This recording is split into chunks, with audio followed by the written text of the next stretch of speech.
আমার দলের প্রথম বক্তা যখন অবহেলাকে সংজ্ঞায়িত করে গেলেন, তখন প্রতিপক্ষের প্রথম বক্তা বিতর্কের এই মঞ্চে উপস্থিত ছিলেন ঠিকই, কিন্তু মন হয়তো ছিল অন্য কোথাও। তাই তিনি বারবার ভিন্ন ভিন্ন সুরে একই গান গেয়ে প্রমাণ করার চেষ্টা করে গেলেন যে সন্তানের মানসিকতা নাকি বৃদ্ধ পিতামাতার প্রতি দায়িত্ব পালনে অবহেলার মূল কারণ নয়। অবহেলার সংজ্ঞায় যেখানে বলছে অবহেলা হচ্ছে প্রদত্ত পরিস্থিতিতে যত্নের অভাব এবং ইচ্ছাকৃত অসতর্কতা, অর্থাৎ বিজ্ঞ প্রতিপক্ষ, অবহেলার প্রশ্ন আসে তখনই যখন আপনি পূর্ণ সামর্থ্য থাকা সত্ত্বেও আপনার বৃদ্ধ পিতামাতার যত্নের প্রতি ছিলেন উদাসীন। যে ছেলেটি শুধুমাত্র টাকার অভাবে বৃদ্ধ মায়ের চিকিৎসা করাতে পারছে না, সে কিন্তু আজকের বিতর্কের বাইরের বিষয় বিজ্ঞ প্রতিপক্ষ, কারণ সে চেষ্টা করেও পরিস্থিতির শিকার। তার মানসিকতার কোনো দোষ নেই, অবহেলার তো কোনো প্রশ্নই আসে না। কিন্তু বৃদ্ধ পিতামাতার প্রতি দায়িত্ব পালনে পূর্ণ সমর্থ হয়েও যদি আপনি তাদেরকে করেন উপেক্ষা, তখনই তাকে আমরা বলবো অবহেলা, যে আপনার মানসিকতারই সমস্যা বিজ্ঞ প্রতিপক্ষ। আমার সন্তান যেন থাকে দুধে ভাতে, অন্তরের এই নিবেদন তো পৃথিবীর সব বাবা মায়ের। অথচ সারাটা দিনের ব্যস্ততা শেষে একটুখানি অবসর পেলেই যেখানে আমাদের ফেসবুক বা হিন্দি সিরিয়ালে ডুব দেওয়ার সময় হয়, সেখানে ফোন দিয়ে মাকে একটিবার জিজ্ঞেস করার সময় হয় না মা ভালো আছে কিনা, বাবাকে জিজ্ঞেস করার সময় পর্যন্ত হয় না ওষুধগুলো ঠিকমতো খাচ্ছে কিনা। এখানে দোষটা কিন্তু বিজাতীয় সংস্কৃতির ধারক ও বাহক হিন্দি সিরিয়াল বা সোশ্যাল মিডিয়া, ফেসবুকের আগে আপনারই মানসিকতার বিজ্ঞ প্রতিপক্ষ। একজন সুস্থ মানুষ সর্বোচ্চ 45 ডেল একক পর্যন্ত ব্যথার সম্মুখীন হতে পারে, আর সন্তান জন্মদানের সময় আমাদের মায়েরা যে পরিমাণ ব্যথার সম্মুখীন হন তা 57 ডেল এর কিছু বেশি, যা একজন সুস্থ স্বাভাবিক মানুষকে প্রয়োগ করা হলে অনায়াসে তার 20টি হাড় ভেঙে যাবে। সন্তানের জন্যই যে মায়ের সর্বস্ব বিসর্জন, সন্তান হয়ে সে মায়ের প্রতি যেন আমাদের নিষ্ঠুরতম আচরণ।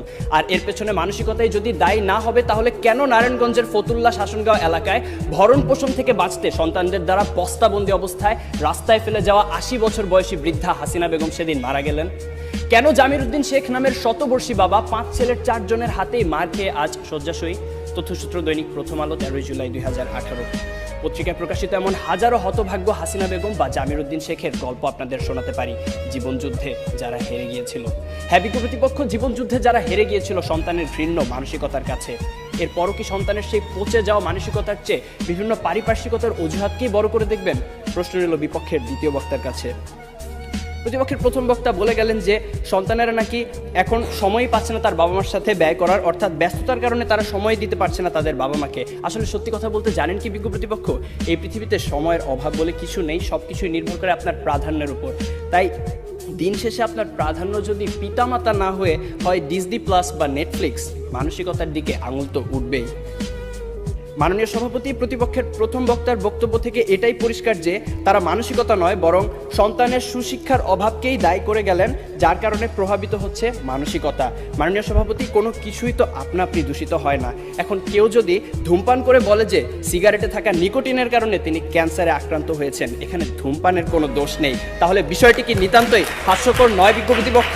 তাই আজ বুঝেই হোক আর না বুঝেই হোক, আপনারা কিন্তু বৃদ্ধ পিতামাতার প্রতি দায়িত্ব পালনের অবহেলার মূল কারণ হিসেবে সেই মানসিকতাকেই দায়ী করে গেলেন। ধন্যবাদ আমাদের সাথে একমত পোষণ করার জন্য।